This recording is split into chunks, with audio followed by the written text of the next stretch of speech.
ಅದೇ ಆ urea DAP ಹಾಕಿದಾಗ ನಮ್ಗೆ ಮೇನ್ ಆಗಿ ಕೃಷಿಯಲ್ಲಿ ಇರಬೇಕಾದ ಎರೆಹುಳುಗಳು ಬೇಕಂತೆ.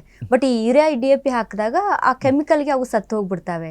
ಈ ಆರ್ಗ್ಯಾನಿಕ್ ಆಗಿ ಮಾಡ್ಕೊಂಡ್ರೆ ಯಾರೋ ಒಂದು ಮಾತು ಹಿಡಿದ ಕೇಳಿದ್ದೆ ನಾನು, ಅಂದ್ರೆ ನಮ್ ಕೃಷಿ ಭೂಮಿ ಒಂದ್ ರೀತಿಯಾಗಿ ತಿಪ್ಪೆ ರೀತಿಯಲ್ಲಿ ಇರಬೇಕು ಅಂತ. ಸೊ ಅದನ್ನ ರೈತ ಫಾಲೋ ಮಾಡ್ಬೇಕು ಅಲ್ಲಿ.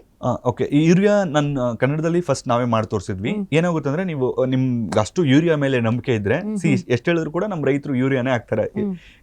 ನಿಮ್ಮ ಎರೆಹುಳುಗಳನ್ನ ಒಂದು 10 ತಗೊಳ್ಳಿ, 10 ತಗೋಬಿಟ್ಟು ಯೂರಿಯಾನ ಸ್ವಲ್ಪ ಹಾಕಿ ನೋಡಿ, ಸುಟ್ಟೋಗ್ತಾವ ಅವು. ಲೈಕ್ ಇವಾಗ ನಿಮ್ಗೆ ಹೆಂಗೆ ಒಂದು ಬೆಂಕಿನ ಹಾಕಿದ್ರೆ ಹೆಂಗಾಗುತ್ತೋ ಹಂಗೆ ಎರೆಹುಳುಗಳಿಗಾಗುತ್ತೆ. ಎರೆಹುಳು ಇಲ್ಲದೆ ಇರುವಂತ ಭೂಮಿ ಅದು ಇದಕ್ಕೆ ನಿಮ್ಗೆ ಕೃಷಿಗೆ ಯೋಗ್ಯ ಅಲ್ಲ. ಏನಕ್ಕಂದ್ರೆ ಎರೆಹುಳು ನಿಮ್ಮ ಭೂಮಿಯನ್ನೇ ಒಂದು ಗೊಬ್ಬರದ ಫ್ಯಾಕ್ಟ್ರಿ ಮಾಡ್ತಾ ಇರ್ತವೆ. ಅದೇ ಈ ಕೆಮಿಕಲ್ ಏನ್ ಮಾಡ್ತಾವೆ ಅಂದ್ರೆ ನಿಮ್ಮ ಭೂಮಿಯನ್ನೇ ಒಂದು ಕೆಮಿಕಲ್ ಫ್ಯಾಕ್ಟ್ರಿ ಮಾಡ್ತಾ ಇರ್ತವೆ. ಸೊ ನಿಮ್ಗೆ ಕೆಮಿಕಲ್ಸ್ ಹಾಕ್ತಾ ಇದ್ರೆ ಫಸ್ಟ್ ಇಯರ್ ಚೆನ್ನಾಗಿ ಬರುತ್ತೆ, ಸೆಕೆಂಡ್ ಇಯರ್ ಚೆನ್ನಾಗಿ ಬರುತ್ತೆ, but the end of the day ಅವ್ನ್ ಕೆಮಿಕಲ್ ಇಲ್ಲ ಅಂದ್ರೆ ಬದುಕಕ್ಕಾಗಲ್ಲ.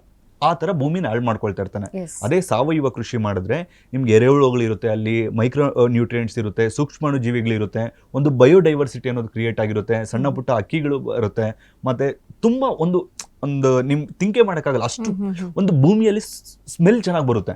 ಇವತ್ತು ಆ ಸ್ಮೆಲ್ ಅನ್ನೇ ಕಳ್ಕೊಬಿಟ್ಟಿದ್ದಾರೆ ಕೆಮಿಕಲ್ ಇದು ಹಾಕಿ. ಸೂಕ್ಷ್ಮಾಣು ಜೀವಿಗಳಿಲ್ಲ ಅಂದ್ರೆ ಸ್ಮೆಲ್ ಬರಲ್ಲ. ಅಂದ್ರೆ ಅಡಿಕ್ಟ್ ಆಗ್ಬಿಡುತ್ತೆ ಭೂಮಿ. ಈಗ ಹೆಂಗೆ ಒಬ್ಬ ಮನುಷ್ಯ ಈ ಕುಡಿತಾ ವ್ಯಸನಕ್ಕೆಲ್ಲ ಹೆಂಗೆ ಅಡಿಕ್ಟ್ ಆಗ್ತಾರಲ್ಲ, ಆ ರೀತಿಯಾಗಿ ಭೂಮಿ ಅಡಿಕ್ಟ್ ಆಗ್ಬಿಡುತ್ತೆ ಅಂತ. ಇಲ್ಲ ಅಂದ್ರೆ ಬದುಕಕ್ಕಾಗಲ್ಲ ಅನ್ನೋದೈತಿ. ಬಟ್ ಹಾಕಿದ್ರು no use, investment only, zero ಲಾಭ ಅಲ್ಲಿ ಅಂತ. ಆಲ್ಮೋಸ್ಟ್ ಅಷ್ಟೇ. ರೇಟ್ ಸಿಕ್ತು ಅಂದ್ರೆ ಶ್ರೀಮಂತ, ಇಲ್ಲ ಅಂದ್ರೆ ಮನೆ ಮಟ್ಟ ಮಾರ್ಕೊಂಡು ಬೆಂಗಳೂರಿಗೆ ಬಾ, ಆ ತರ ಆಗಿದೆ.